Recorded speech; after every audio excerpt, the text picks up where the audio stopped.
दोस्तों, ये घटना साल 2022 की है और ये कहानी मुझे मेरे पुराने ऑफिस के एक सीनियर ने सुनाई थी। उनका नाम अनिल है और वे पेशे से मैकेनिकल इंजीनियर हैं। तो अब मैं यह कहानी उन्हीं के नज़रिए से आपको सुनाता हूँ। अनिल बताते हैं, मेरा ट्रांसफ़र उस समय चेन्नई से रांची हुआ था। नए प्रोजेक्ट पर रिपोर्ट करना था, इसलिए अचानक मुझे शिफ्ट होना पड़ा। रांची पहुंचा तो रात के 8 बजे बज चुके थे। मेरे पास ज़्यादा समय नहीं था और अगले दिन सुबह ही मीटिंग थी, इसलिए सोचा किसी होटल में रुक जाता हूँ। स्टेशन से निकला तो एक ऑटो लिया। मैंने ड्राइवर से कहा, भैया कोई अच्छा होटल बता दो, बस रात भर रुकना है। ड्राइवर बोला, साहब, एक होटल है, काफी पुराना है लेकिन सस्ता और बड़ा है, वहीं चलिए। मैं मान गया। होटल पहुंचते ही मुझे पहली नज़र में अजीब सा एहसास हुआ। बाहर से बिल्डिंग बहुत बड़ी थी लेकिन चारों तरफ अजीब सन्नाटा था। अंदर रिसेप्शन पर एक बूढ़ा आदमी बैठा था। मैंने पूछा, रूम मिलेगा? वो बिना मेरी तरफ देखे बस रजिस्टर में एंट्री करता रहा और बोला, 302 खाली है, ऊपर चले जाइए। याद है उस वक्त मैंने नोटिस किया कि रिसेप्शन के ठीक पीछे दीवार पर एक बहुत बड़ी पेंटिंग टंगी थी। उसमें किसी देवी जैसी आकृति बनी हुई थी, लेकिन चेहरा बेहद डरावना था। वो चित्र इतना विशाल था कि देखते ही रोंगटे खड़े हो जाते थे। खड़े हो गए। रूम मिला तो मैं थका हारा सीधा बिस्तर पर गिर पड़ा। कमरा बहुत पुराना था, दीवारों पर सीलन, खिड़की के पास टूटा पर्दा, लेकिन मुझे बस नींद चाहिए थी। करीब रात के 2 बजे अचानक ठक ठक ठक की आवाज से नींद खुली। पहले तो लगा कोई स्टाफ होगा, लेकिन आवाज लगातार बढ़ती गई, इतनी जोर से कि लगा दरवाजा टूट जाएगा। मैं डर के मारे पसीने पसीने हो गया। हिम्मत करके दरवाजा खोला। बाहर कोई नहीं था।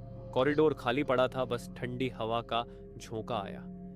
सोचा वापस सो जाऊं, लेकिन जैसे ही बिस्तर पर लेटा मेरी निगाह खिड़की पर गई। और दोस्तों, खिड़की से दो लाल चमकती आंखें मुझे घूर रही थी। ये देखकर मेरी नींद तो मानो उड़ ही गई। अब आप सोचिए, मैं तीसरी मंजिल पर था। वहां इंसान तो खड़ा हो ही नहीं सकता था। डर के मारे मैं कुछ देर तक उसी खिड़की को घूरता रहा। फिर कब झपकी आ गई पता नहीं चला। करीब 3 बजे अचानक पूरा बिस्तर हिला, जैसे किसी ने खींचा हो। मैं घबरा के उठ बैठा। दिल इतनी तेज धड़क रहा था कि लगा सीना फट जाएगा। और तभी बाहर से भारी बूटों की आवाज आने लगी। ऐसा लग रहा था जैसे कई लोग एक साथ कॉरिडोर में चल रहे हों। और हाँ, साथ में लोहे की चेन घसीटने की आवाज भी साफ सुनाई दे रही थी। वो आवाज धीरे धीरे मेरे दरवाजे तक आकर रुक गई। कमरे में खामोशी, बाहर सन्नाटा, और मैं अपनी सांसों की आवाज तक सुन पा रहा था, लेकिन दरवाजा नहीं खुला। कुछ पल बाद वो आवाजें धीरे धीरे दूर जाती रही। अब मैं समझ गया था कि यहाँ कुछ गड़बड़ है। अगर रुक गया तो शायद जिंदा नहीं निकल पाऊंगा। मैंने जल्दी से अपना बैग उठाया, दरवाजा खोला और नीचे भागा। सुबह के करीब 4:30 बज रहे थे। सड़क पर कुछ लोग दिखने लगे। एक अखबार बांटने वाला आदमी मुझे घबराया देख रुक गया। बोला, क्या हुआ साहब? मैंने सारी बात बता दी। वो सुनकर बोला, आप उस होटल में रुके थे? अरे वहां तो कोई लोकल कभी नहीं जाता। मैंने पूछा, क्यों? तो उसने धीरे से कहा, वो होटल 100 साल पुराना है। जब ये बन रहा था तब दर्जनों मजदूर दबकर मर गए थे।